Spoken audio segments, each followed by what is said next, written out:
University കലോത്സവത്തിലെ കോഴക്കേസിൽ 2-3 പ്രതികൾക്ക് മുൻകൂർ ജാമ്യം അനുവദിച്ചിരിക്കുന്നു. ഹൈക്കോടതിയാണ് ജോമറ്റിനും സൂരജിനും ജാമ്യം അനുവദിച്ചത്. ശ്രീകാന്ത് കൊച്ചിയിൽ ചേർന്നു. ശ്രീകാന്ത്, 1-ാം പ്രതി ആത്മഹത്യ ചെയ്ത പശ്ചാത്തലം അവിടെ നിൽക്കുന്നു. കേസ് കെട്ടിച്ചമച്ചതാണെന്ന ആരോപണം ബലപ്പെടുന്നു. ഇങ്ങനെ ഒരുപാട് പശ്ചാത്തലം ഈ കേസുമായി ബന്ധപ്പെട്ടുണ്ട്. ഇപ്പോൾ മുൻകൂർ ജാമ്യം അനുവദിച്ചത് എന്തൊക്കെ കണക്കിലെടുത്താണ്? കേരള സർവകലാശാല കലോത്സവത്തിന്റെ കോഴക്കേസിൽ നൃത്ത പരിശീലകരുടെ മുൻകൂർ ജാമ്യ ഹർജി അനുവദിച്ചിരിക്കുന്നു ഹൈക്കോടതി. 2-3 പ്രതികളായിട്ടുള്ള ജോമറ്റ് മൈക്കിൾ, സൂരജ് എന്നിവർക്ക് ജസ്റ്റിസ് CS ഡയസിന്റെ ബെഞ്ച് മുൻകൂർ ജാമ്യം അനുവദിച്ചിട്ടുണ്ട്. തൽക്കാലം കസ്റ്റഡിയിൽ ചോദ്യം ചെയ്യേണ്ട ആവശ്യമില്ല എന്ന് നിരീക്ഷിച്ചുകൊണ്ടാണ് ഇവർക്ക് കോടതി ഇപ്പോൾ മുൻകൂർ ജാമ്യം അനുവദിച്ചിരിക്കുന്നത്.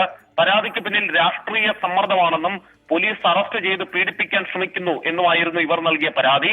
സർവകലാശാല കലോത്സവത്തിലെ മാർഗംകളിയിൽ 1-ാം സ്ഥാനം നേടിയത് തങ്ങൾ പരിശീലിപ്പിച്ച ടീമാണ് തുടങ്ങി ഒട്ടനവധി കാര്യങ്ങൾ ഇവർ പറഞ്ഞിരുന്നു. ഇതിന്റെ അടിസ്ഥാനത്തിൽ ഇപ്പോൾ ഇവർക്ക് ജാമ്യം അനുവദിച്ചിരിക്കുന്നു ഹൈക്കോടതി.